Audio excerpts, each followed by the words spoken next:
Kita ke informasi lain, saudara. Militer Israel melancarkan serangan udara ke Gaza pada Sabtu waktu setempat. 24 orang tewas dan 54 orang lainnya mengalami luka akibat serangan ini.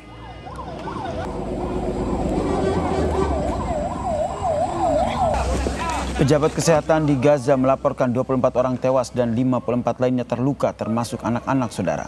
Salah satu serangan menargetkan sebuah kendaraan yang menewaskan 11 orang dan melukai lebih dari 20 warga Palestina. Serangan juga menargetkan sebuah rumah dekat rumah sakit Al-Auda di Gaza Tengah, saudara.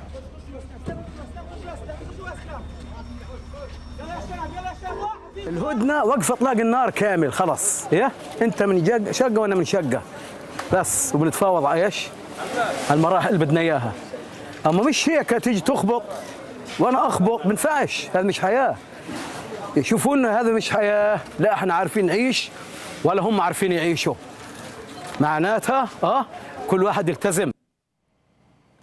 Militer Israel merilis sebuah video yang menunjukkan pasukan beroperasi di dalam area garis kuning jalur Gaza, saudara.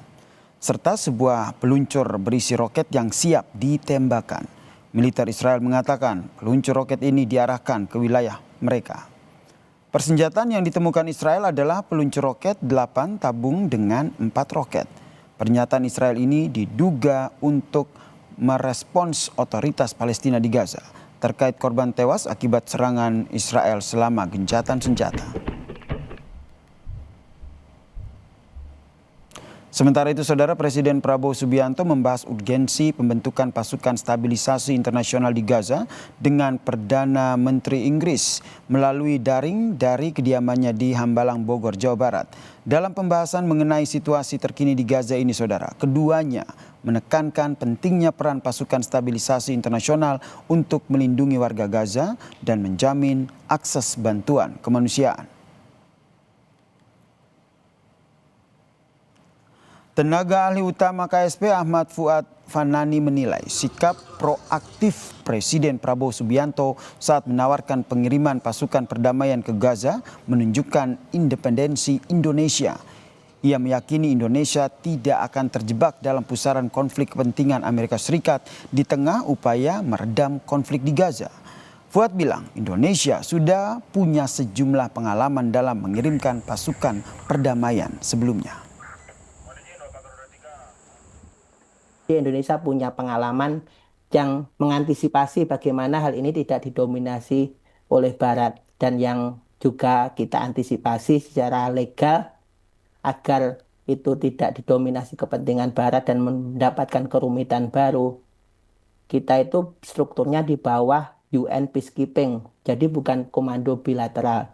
Dan kita juga tidak ingin didominasi Barat karena ini kan persoalan kemanusiaan itu sebetulnya kan tidak mengenal antara Barat dan Timur. Sementara itu, saudara, Wakil Ketua Komisi 1 DPR RI fraksi Golkar, Dev Laksono, menyebut pasukan perdamaian Indonesia akan lebih banyak berkontribusi pada misi kemanusiaan dan rehabilitasi. Namun, detil persiapan pengiriman pasukan perdamaian ke Gaza akan dibahas bulan depan bersama dengan Kementerian Pertahanan dan juga Kementerian Luar Negeri.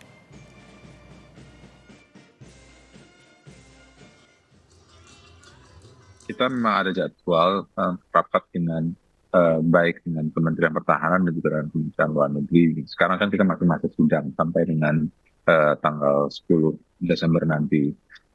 Jadi nanti pada saat rapat-rapat dengan pemerintah ini akan kita ulas berbagai macam hal, termasuk salah satunya adalah mengenai perencanaan pengiriman peacekeeping operation ke Gaza.